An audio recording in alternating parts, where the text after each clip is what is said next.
Moses Itauma will face Dillian Whyte in Saudi Arabia on the 16th of August. Now, I must say this, guys. I am pleasantly surprised about this.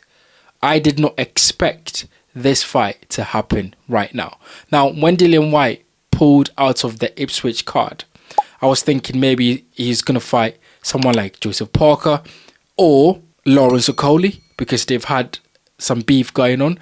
And then with Moses Itauma, after his last fight where he destroyed Mike Balogun, I thought that, he needed some learning fights. He needed fights where people or his opponent is going to give him something to think about.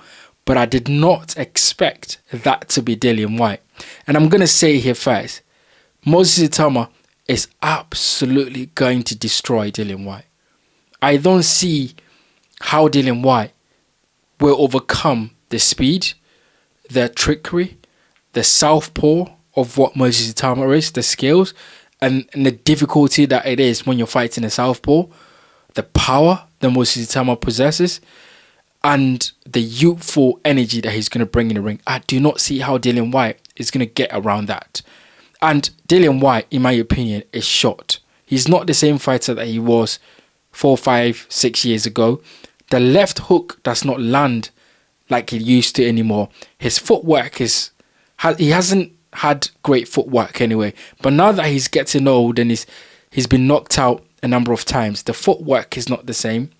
His ring IQ is not great. So I don't see how Dillian Whyte poses any threat to Moses Itauma. Now, this is heavyweight boxing. Dillian Whyte is the much experienced fighter in that ring on that day, right? So his experience will count for something. But I don't think that his experience is enough to overcome the physicality and the youthful energy and the power and the speed and, fighting a southpaw, what they present to you, how hard it is to really overcome that challenge. I don't think Dillian Whyte, at this point in his career, has the ability to be able to do that. So I don't expect this fight to go any further than 5 rounds. I think within 5 rounds, Moses Itauma will get rid of Dillian Whyte, and I think this will be Dillian Whyte's last fight. I think he's done. I think he's finished. I think for Dillian Whyte to take this fight, you can actually see that he's thinking to himself, I'm not going to be a world champion. I was never going to be a world champion. At this age, I just need to take the fight that's going to pay me more money and just call it quits. Because if Dillian Whyte thought he had any future in boxing anymore, he would not be taking the likes of Moses Itauma right now. Because if you're beaten by Moses Itauma, where do you go from here? Like, do you understand what I'm saying? What do you do after that? Because Moses Itauma has not beaten any top 15 or even top 10 heavyweight at this point of his career. So if you're beaten by Moses Itauma, if you're knocked out by Moses Itauma, there's nowhere to go but to retire.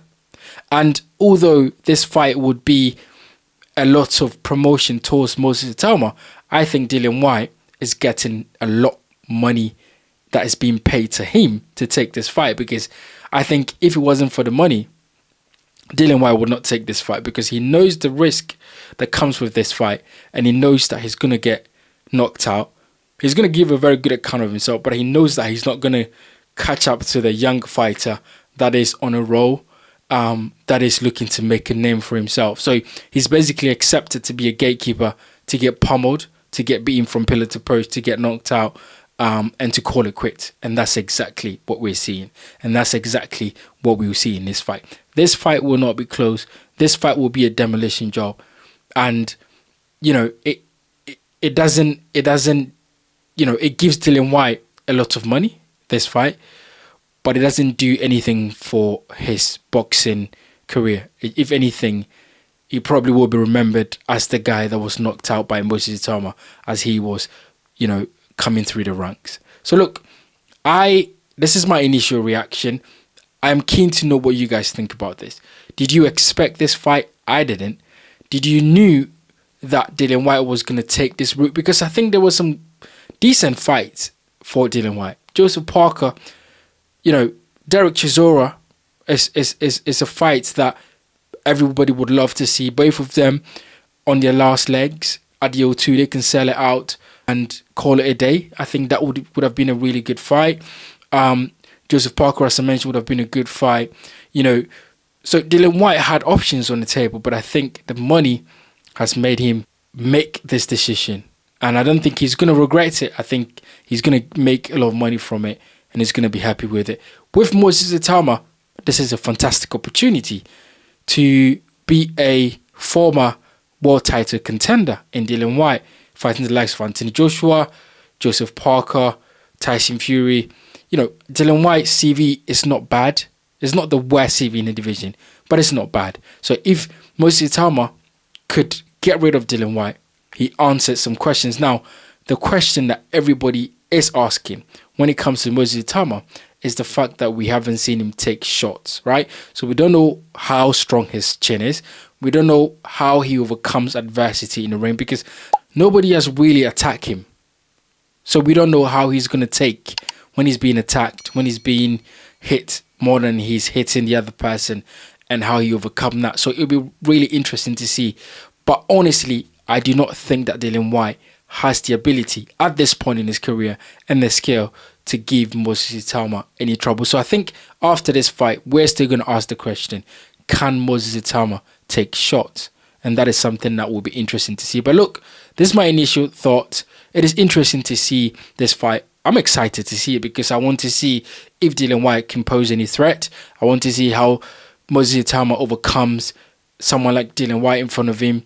And I want to see if Moses Itauma has the ability to progress through the ranks and to become a heavyweight champion, because it's still early days and this is the heavyweight division. Anything can happen at any time. So get in the comment section and let me know what you think about this breaking news. My name is Bright. This is the Bright Show Podcast Boxing. If you enjoy boxing content, then please don't forget to hit the like button, subscribe, and leave your comments in the section below. I'll see you guys on the next one.